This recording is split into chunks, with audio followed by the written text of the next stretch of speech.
We are finally here. Game one of the NBA Finals is tonight at the Frostbank Center. The Spurs against the Knicks. We are very hyped for this game. This is Shivam Patel coming to you for the Spurs practice report for game one. And this is the matchup I think everybody has been really anticipating after the Spurs defeated the Oklahoma City Thunder in game seven on the road, 111 to 103. Just a quick recap about that game before we move on to this matchup with the Spurs and the Knicks. Wemby was amazing. 22 points. He set the tone from the start. But in the second half, it was the role players that were really crucial. Keldon Johnson hit some huge shots, as well as Julian Champagnie.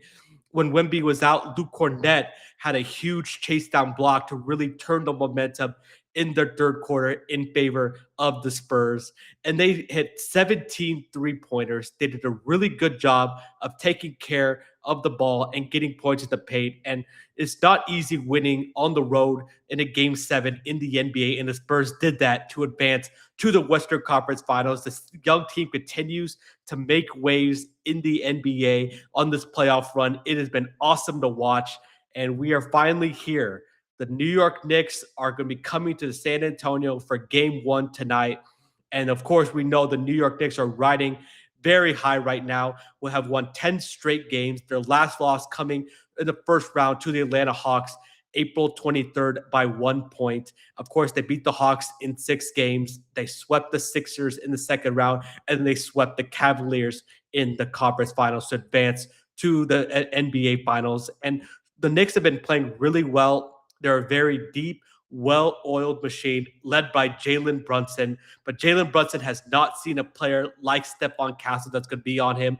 The Spurs have multiple perimeter defenders to be able to combat these really good guards of the New York Knicks, like Jalen Brunson, OG Anunoby, Josh Hart, Mikal Bridges, etc. So the Spurs can have the perimeter defenders to really contest their shots and really not allow them to drive to the paint and get easy buckets like they have been getting so far, in the NBA playoffs.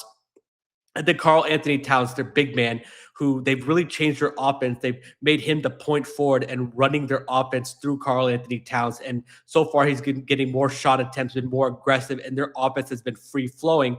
Look for him to be guarded, by Wemby. And let's see if the Spurs' size down low can really bother Carl Anthony Towns and Mitchell Robinson, because the Knicks like to play these two big man looks. So you never know. We might see French vanilla more this series with Cornet and Wemby to be able to combat the Twin Towers looks that the Knicks are going to be trying to throw at the Spurs.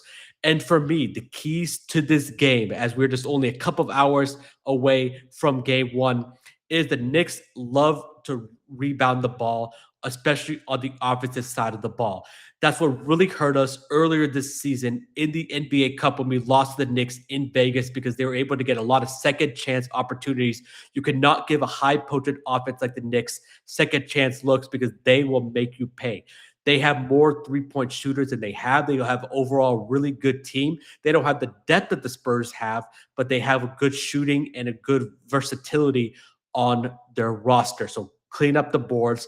And also, they cannot allow the Knicks to get in transition. Every time that they get a defensive rebound, the Knicks love to push the ball up the court and beat the defense down the court. And that's what they did to the Cavs, getting a lot of easy second chance opportunities so that they don't have to face the half court defense of the Spurs. So Spurs need to limit those transition points, and to limit those points, they need to not have a lot of turnovers and take care of the ball. If they take care of the ball, this Knicks defense is good, but I believe that they'll struggle to be able to guard Wemby, because Karl Anthony Towns gets in foul trouble, and Mitchell Robinson, he's a good defender, but he doesn't have the size and the length to be able to stay in front of a player like Victor Wembanyama. And just in general, the Spurs defense needs to play really well. They need to contest the Knicks shots. They need to force turnovers on their side of the ball, force them into tough looks. And then on offense, I would like to see them execute, move the ball, get into a lot of screen and roll action, make the Knicks defense really move on the court and have to work on defense, because then that'll tire them out for the offense. And so far on the injury front, there's no injuries for either team. Both teams seem to be 100%. We'll see with the rest versus the rust advantage, because the Knicks have been practically off since Memorial Day when they clinched a berth to the NBA Finals. And of course, we know the Spurs beat the Oklahoma City Thunder on Saturday night, and it's a little bit of a quick turnaround. So let's see how that factors in. Who's going to be coming out, throw the first punch? Who's going to bring the energy? Because the Knicks have not played in the NBA Finals since 1999. They played the Spurs, by the way, and they've not won an NBA championship since 1973. So whoever is more hungry, whoever wants it more, whoever executes better and plays a more clean brand of basketball will win this NBA Finals. And I'm going to give my prediction because tonight is game one. I had the Spurs winning in 7 games. They're going to take advantage of being at home. And in my opinion, the Knicks have not seen a team like the San Antonio Spurs, because the East is not as strong as the Western Conference, and the Spurs are going to present all kinds of matchup problems for the Knicks on the offensive and defensive side of the ball. But this is going to be a very competitive series. Cannot wait. This is Shivam Patel coming to you live before game one for the Spurs practice report. And again, I have the Spurs winning this series in 7, but we'll see what happens tonight.